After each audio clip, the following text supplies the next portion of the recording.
All right, I am super excited because I recorded a video before this, and then the lawnmower people are behind, and I think this lovely mic just filters out all of the lawn noise, and so I can continue to record outside and share the goodness without worrying about bad sound. Now there's a plane flying overhead. I don't know if it's going to cut that out, but we're friends here.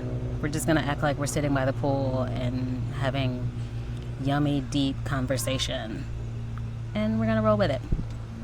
And a lot of the people I work with or am friends with, or just like people in my sphere, folks who are assigned to me, are often high-performing, achieving people.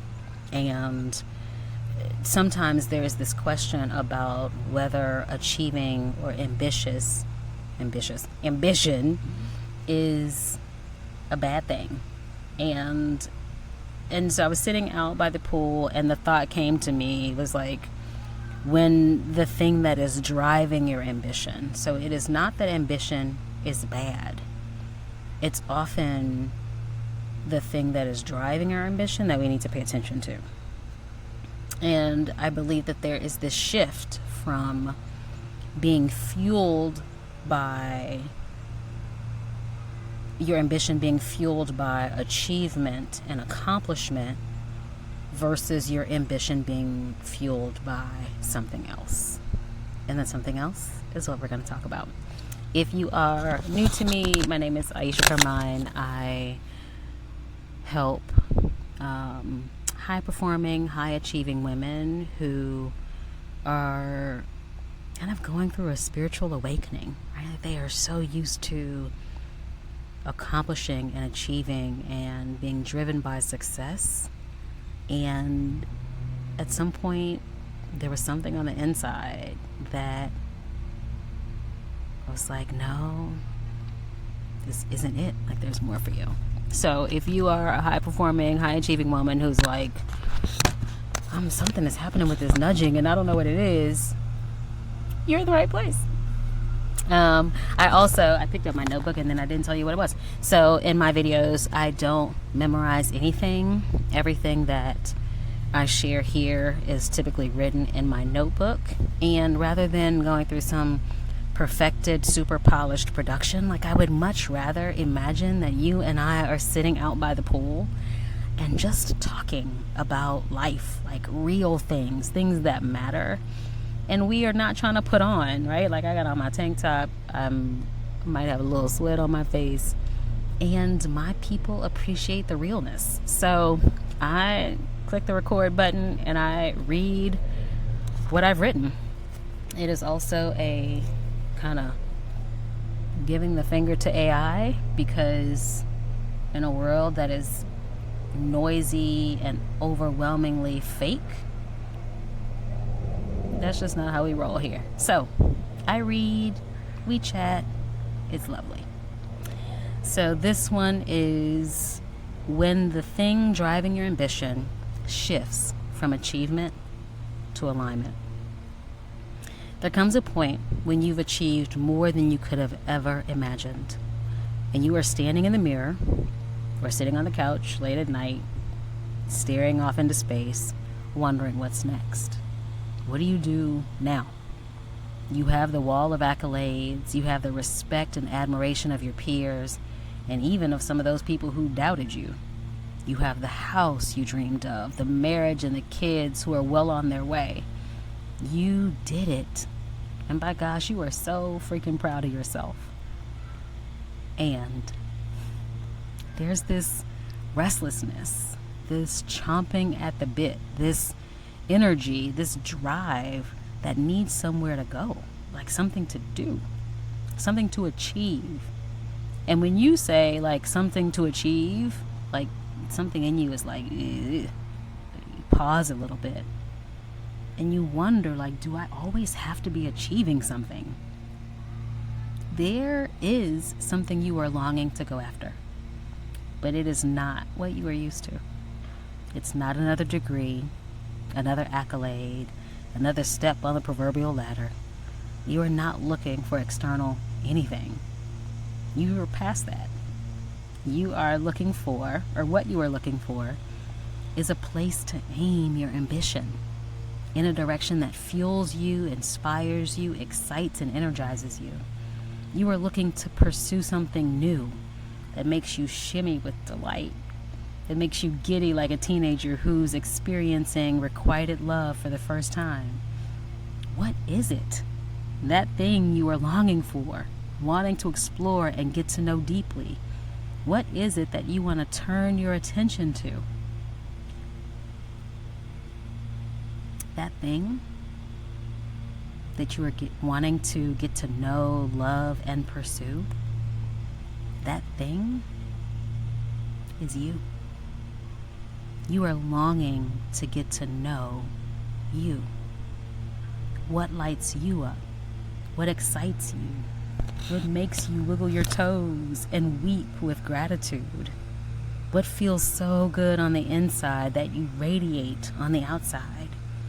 You want to know next level joy, peace, and love.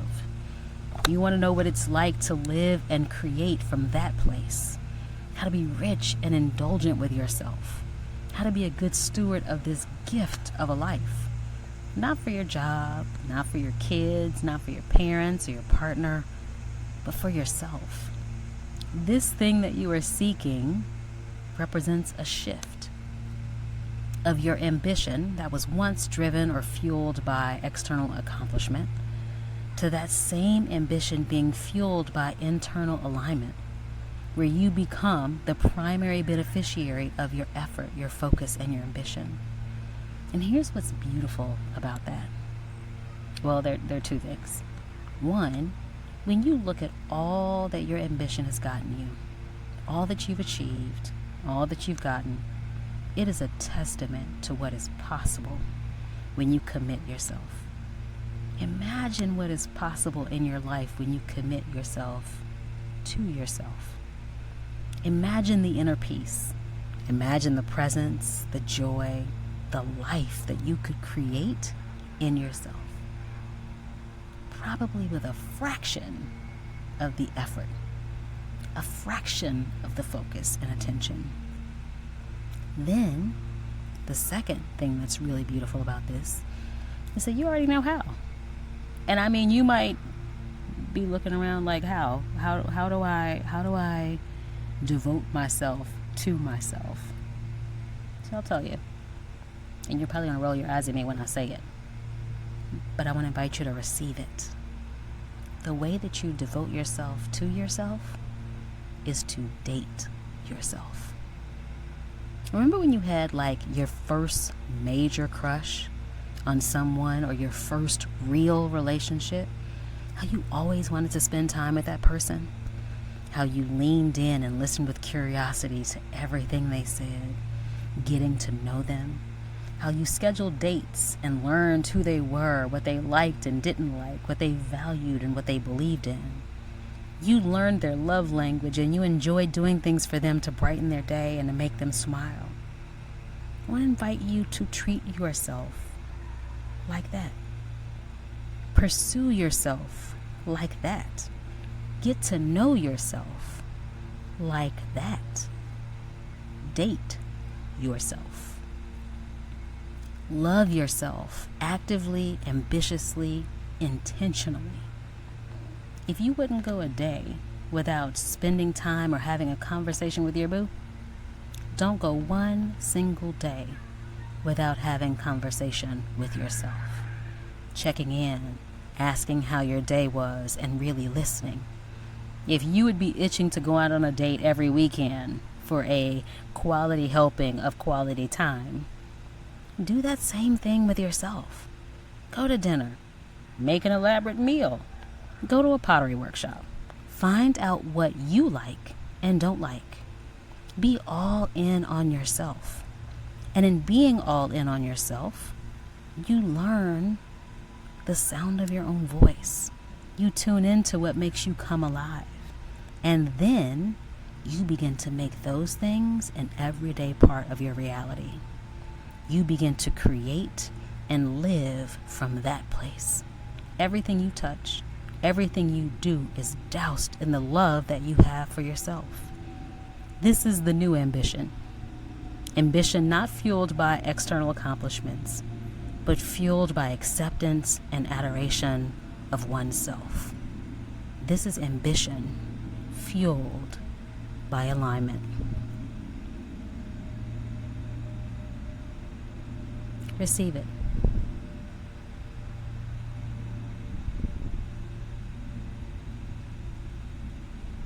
Oftentimes I end these recordings with an invitation, because everything is an offering, and things that are offered do not have to be received.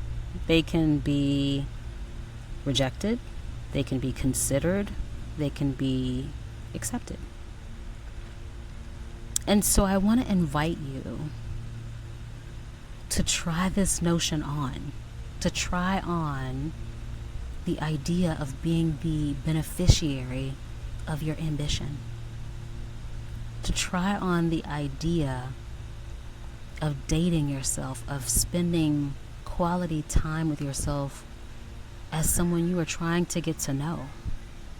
Because in this lifetime, many of us have spent so much of our time and our focus and our attention on things outside of ourselves. And as we look forward to what is next, there is nothing more beautiful.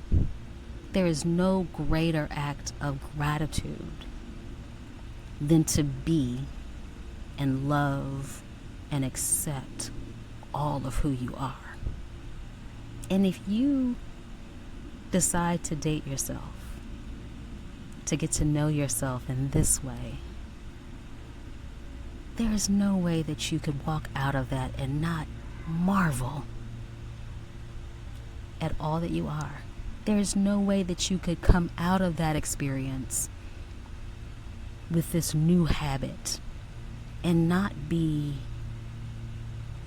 so gracious, so tender, so loving with yourself, that every decision you make is rooted in your deep desire to honor and be who you are. Everything you create from that place, next level. So my invitation to you is to sit with the question, what would it look like to date myself actively, ambitiously, intentionally? Date myself. Where would I go? What would I do? What would I explore? How would I talk to myself? How often would I spend time with myself? I want you to just close your eyes and see, like, imagine what it would be like to move towards, with love, towards yourself. You are not looking for another achievement out there. What you are looking for and longing for is inside. It is a depth of connection with yourself that is otherworldly. That is the most spiritual, most connected of work. Try it on. And I'd love to hear what comes up for you. I am rooting for you always. See you on the other side.